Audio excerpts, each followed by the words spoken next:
Belal 25শে March রাত 1টায় মুজিবকে গ্রেপ্তার করতে গিয়েছিলেন। তার জবানবন্দিতে বলেছিলেন, জেনারেল মিঠার নির্দেশেই 25শে মার্চ রাতের হামলায় তাকে হত্যা করা হয়নি, তাকে জীবন্ত গ্রেপ্তারের নির্দেশ ছিল। 25শে মার্চ রাতে শেখ মুজিবের গ্রেপ্তারের সময় সারা বাংলায় চলছিল অকথ্য নির্যাতন, অবর্ণনীয় অত্যাচার এবং হত্যাযজ্ঞ। অগণিত মানুষ তখন শুনতে চেয়েছিল একটি আহ্বান, একটি আশার বাণী। কিন্তু শেখ মুজিব গ্রেপ্তার বরণ করেন নিশুতি রাতের আঁধারে, একান্ত গোপনে। 1971 সালের 25শে মার্চ রাতে গ্রেপ্তারের পূর্ব মুহূর্ত পর্যন্ত কোন প্রকার স্বাধীনতার ঘোষণা শেখ মুজিব দেননি। পরবর্তীতে দাবি করা হয় যে 25শে মার্চ রাত 11:30 ইপিআর এর ট্রান্সমিটারের মাধ্যমে শেখ মুজিব স্বাধীনতার ঘোষণা দেন, যা চট্টগ্রাম পাঠানো হয়। কিন্তু সেই সময় ইপিআর এর সিগন্যালস বিভাগের মোহাম্মদ আশরাফ আলী সর্দারের সাক্ষাৎকারে এ বিষয়ের সমর্থনে কোনো সাক্ষ্য মেলে না। আশরাফ আলী বলেন, সেদিন আমরা কিছু একটা সংবাদ আসবে বলে বসেছিলাম, কিন্তু তা আসেনি। অতএব চট্টগ্রামে জহুর আহমেদ চৌধুরীর কাছে স্বাধীনতার ঘোষণা পাঠানো হয়েছে বলে যে দাবি করা হয় তা সর্বৈব মিথ্যা। কারণ সেদিন চট্টগ্রামের সাথে টেলিফোন যোগাযোগ ছিল বিচ্ছিন্ন। ক্যাপ্টেন রফিকুল ইসলামের বক্তব্যে আছে, সে রাতে তিনি ঢাকায় পিলখানার সাথে কোনো যোগাযোগ করতে পারছিলেন না। এমনটি কোনোদিন ঘটেনি।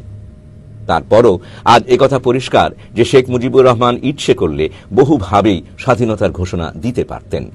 অন্তত তার আর কোনো পথ খোলা না থাকলেও তিনি টেলিফোনে ঢাকার সমস্ত পত্রিকাগুলোতে তা জানাতে পারতেন। এবার দেখা যাক 26শে মার্চ পত্রিকাগুলোতে কি ছাপা হয়েছিল। 1971 সালের 26শে মার্চ ইত্তেফাকের যে সংখ্যাটি প্রকাশিত হয় কিন্তু কখনো আলোর মুখ দেখেনি, সেটি যদি যথারীতি জনসাধারণের হাতে আসত, তাহলে সকলে অবাক হয়ে দেখত সেখানেও স্বাধীনতার কোনো ঘোষণা নেই। এখন আপনাদের সামনে ইত্তেফাকের সেই বিরল কপিটির প্রথম পাতা প্রদর্শিত হচ্ছে। আপনারা দেখছেন, শেখ মুজিব বলেছেন, এই গণহত্যা বন্ধ করো, আর 27শে মার্চ তিনি হরতাল ডেকেছেন।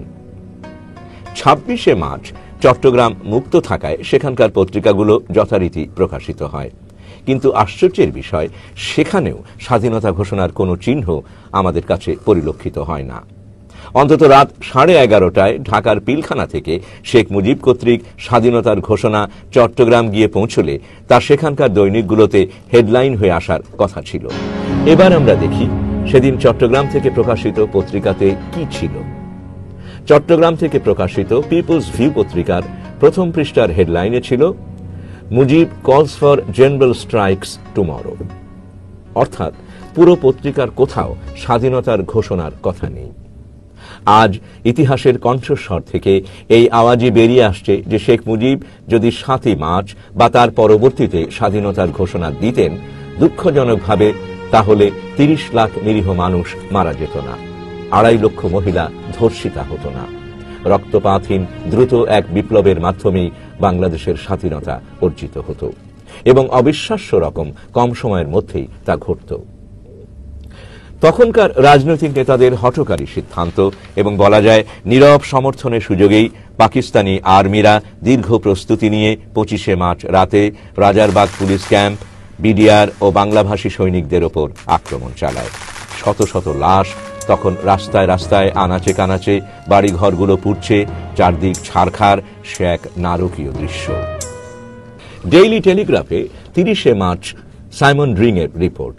আত্মসমর্পণের আগে শেখ মুজিব তার আস্থাভাজন এক সহকর্মীকে বলেন, আমি যদি পালিয়ে থাকি তাহলে সৈন্যবাহিনী আমাকে খুঁজে বার করার জন্য সমগ্র ঢাকা নগরীকে পুড়িয়ে দেবে। ঢাকা শহরের চারদিকে প্রজ্বলিত এই লেলিহান শিখা আসলে শেখ মুজিবের ওই বক্তব্যকেই জ্বালিয়ে পুড়িয়ে ভস্মে পরিণত করেছে। ঢাকা শহরের এই চিত্রের সম্মুখে যদি শেখ মুজিবকে দাঁড় করানো যেত, তাহলে তিনি লজ্জায় দুঃখে কুঁকড়ে যেতেন কিনা জানি না, কিন্তু এদেশের মানুষ তখন সেই অগ্ন্যুৎপাতের ভেতর দিয়েই, এই গুলির ভেতর দিয়েই মরিয়া হয়ে পালাচ্ছিল। ইতিহাসের নির্মম পরিহাস এই